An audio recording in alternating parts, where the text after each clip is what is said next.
Hi, so it's a kind of slightly chilly but sunny day in mid-April, and I'm just setting off on a walk on the southwest coast path. I've just left Hope Cove, which you can see behind me. Incredibly beautiful. And I wanted to talk a little bit about why I chose to walk the southwest coast path for my book, The Electricity of Every Living Thing. And obviously the first reason is that it's astonishingly beautiful. It's a path that was constructed out of, I'm climbing a hill, there's a lot of hills, that's why I'm out of breath. It was constructed out of a lot of existing paths that have been used across history. So mostly Coast Guards paths that were used in the fight against smuggling, but also various kind of agricultural paths. A lot of the paths that go down into some of the craggiest coves were medieval ones that were used to pick up seaweed for fertilising fields. So people in the southwest, sorry, there's a hell of a view here. People in the southwest have been doing this for a very, very long time. And the whole southwest coast path is, I think, 630 miles. It starts at Minehead in Somerset and goes all the way round the coast via North Devon, around the whole of Cornwall, South Devon, and ends up in Dorset at Poole.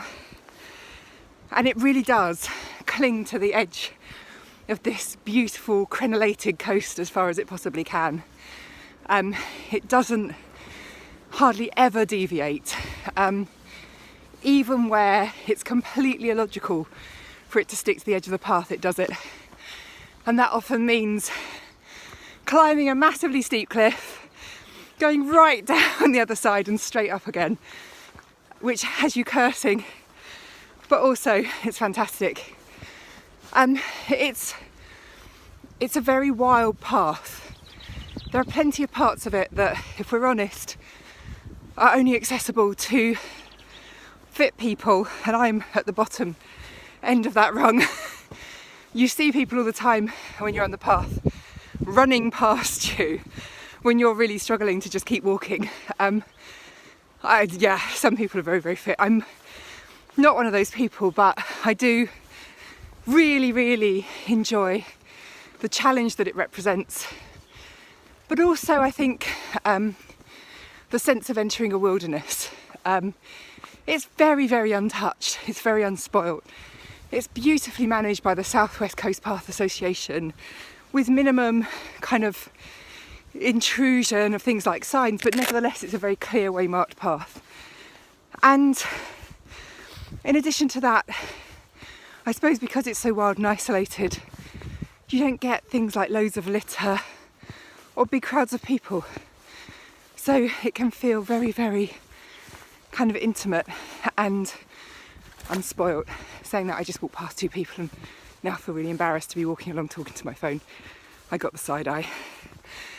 So when I started wanting to walk the Southwest Coast Path in 2015, I was kind of in a personal crisis. I felt like I didn't know who I was anymore. I felt like I'd got really unfit. I felt desperate for some time on my own. And so the Southwest Coast Path came into my mind because it was the first real bit of walking I'd ever done, and it was by accident. We'd come down to Devon on our honeymoon, just chose a random cottage in a book. You couldn't really book cottages on the internet at the time. I've been married for 20 years this year. And found ourselves staying just along the coast there in Thurleston. You may or may not be able to see in the distance, beyond the cliffs, a kind of arch of rock called Thurleston Rock. And we stayed at the Thurleston Hotel for one night for our honeymoon. And that evening went for a stroll along the seafront, as I always do. I'm always very attracted to the sea. And we found ourselves walking along the Southwest Coast Path. And just a tiny bit out of Thurston, I felt like I'd reached the kind of wildest, most beautiful place I'd ever been. So when I hit, as I say, a moment of personal doubt and crisis, I thought, yeah, it's the Southwest Coast Path I want to walk. So here I am, and it's gorgeous.